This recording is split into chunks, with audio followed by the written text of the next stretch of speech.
NRI मतलब non resident Indians, यानी ये वो इंडियंस हैं जो हैं तो इंडियंस बट इंडिया में रहते नहीं हैं। और अब क्वेश्चन इस वीडियो का ये है, क्या इनकी सैलरी इंडिया में टैक्सेबल होती है? अब सोचने वाली बात तो ये भी है कि जब इनको इंडिया में सैलरी मिलती नहीं है तो इंडिया में कैसे टैक्सेबल हो गई? ये तो अब्रॉड में रहते हैं, अब्रॉड से मिलती है, तो फिर हम क्यों इंडिया में टैक्स दे रहे हैं एज एनआरआई? Correct questions. तो इसीलिए आज इस वीडियो में हम इन सभी क्वेश्चंस का आंसर देंगे। Hello and welcome back to our channel tax to win, जहां पे आज हम बात करने वाले हैं इज NRI salary taxable in India. तो सबसे पहले ये समझते हैं हु आर एनआरआईज। अब ये डिपेंड करता है नंबर ऑफ डेज ही और she has stayed in India या फिर क्वांटम ऑफ इनकम अर्न्ड पे।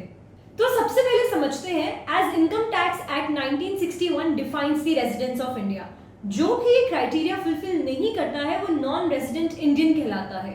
और इफ ही और she has stayed in India for the period of 365 days during the 4 years preceding that year and at least 60 days in that year।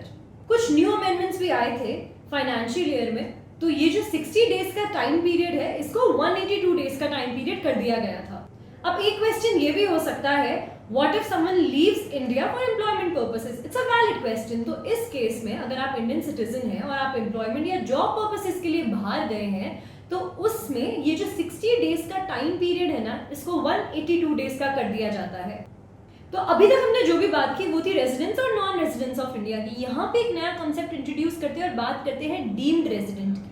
अगर कोई भी Indian citizen है जिनकी total income other than foreign sources is 15 lakhs for the financial year, then he she shall deemed to be residents of India until and unless वो किसी और country में as tax residence नहीं रह रहे। तो अगर आप इन सभी कंडीशंस को सैटिस्फाई कर रहे हैं तो है आप resident of India.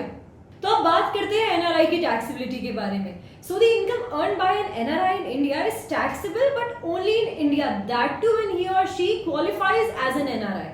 In the end, I'd like to say कि ये जानने से पहले कि कितना टैक्स पे करना पड़ेगा, सैलरी टैक्सेबल है या नहीं, क्या टैक्सेबिलिटी है, ये जानना जरूरी है कि आपका रेजिडेंशियल स्टेटस क्या है।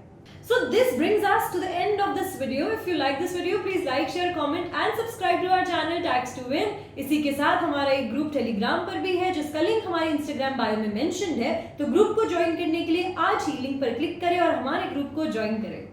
See you in the next video. Bye bye।